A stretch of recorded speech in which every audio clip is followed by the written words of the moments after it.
ఎవరైతే టైలరింగ్ వర్క్‌ని ప్రొఫెషన్‌గా సెలెక్ట్ చేసుకోవాలి అనుకుంటారో వాళ్ళొకసారి ఈ విషయాన్ని ఆలోచించండి. Tailor, blouse master, fashion designer ఈ ముగ్గురు ఒక్కటేనా? టైలర్ అంటే ఇంటికి ఒకళ్ళుంటారు. వాళ్ళు చేతి కొలతలతోనూ, జానా కొలతలతోనూ, కొన్ని నోటి లెక్కలతోనూ, ఆది బ్లౌజ్ కొలతలతోనూ బ్లౌజెస్‌ని స్టిచ్చింగ్ చేస్తూ ఉంటారు. వీళ్ళని టైలర్స్ అని అంటారు. బ్లౌజ్ మాస్టర్స్ అంటే పక్కా మెజర్మెంట్స్‌తో ఒక డ్రెస్ అయినా, బ్లౌజ్ అయినా డిజైన్ చేస్తారు. ఆది కొలతలతో అయితే డిజైన్ చెయ్యరు.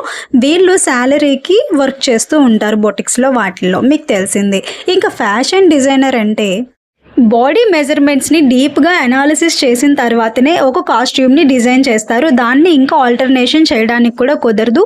వీళ్ళు ఒక్క కాస్ట్యూమ్‌ని డిజైన్ చేయడానికి వేలల్లో అయితే చార్జ్ చేస్తారు. వీళ్ళని ఫ్యాషన్ డిజైనర్స్ అంటారు.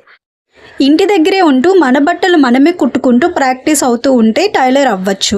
కానీ బ్లౌజ్ మాస్టర్ అవ్వాలి అంటే బొటిక్‌లో జాయిన్ అవ్వాలి. లేదంటే టైలరింగ్ షాప్‌లో అయినా సరే కొన్ని సంవత్సరాల వరకు మనం స్టిచ్చింగ్, కటింగ్ అనేది ప్రాక్టీస్ చేస్తూ ఉంటే ఎక్స్‌పీరియన్స్ వచ్చిన తర్వాత మనల్ని బ్లౌజ్ మాస్టర్ అని అంటారు. కానీ ఫ్యాషన్ డిజైనర్ అవ్వాలి అనే థాట్స్ కనుక మీకున్నట్టయితే కంపల్సరీ ఫ్యాషన్ అకాడమీలో జాయిన్ అవ్వాలి. ఇంటి దగ్గరో బొటిక్స్‌లోనో ప్రాక్టీస్ చేసి డిజైనర్ మేకర్స్ అయిపోరు. సో ఆలోచించుకొని కెరీర్‌ని బిల్డ్ చేసుకోండి. ఇన్ని క్యాలిక్యులేషన్స్ ఎందుకు? ఇంటి దగ్గరే ఉండి టైలరింగ్ వర్క్ చేసుకుంటే సరిపోతుంది అనుకుంటున్నారా? ఇంటి దగ్గర ఉంటూ టైలరింగ్ వర్క్ చేస్తూ నెలకి రూ. 10,000 ప్రాఫిట్ పక్కకు తీయాలన్నా కూడా చాలా కష్టం. అందుకే బాగా హార్డ్ వర్క్ చేసి, బాగా ఎక్స్‌పీరియన్స్ సంపాదిస్తేనే ఈ వర్క్‌లో ఎక్కువ ప్రాఫిట్స్ అనేవి సంపాదించగలం.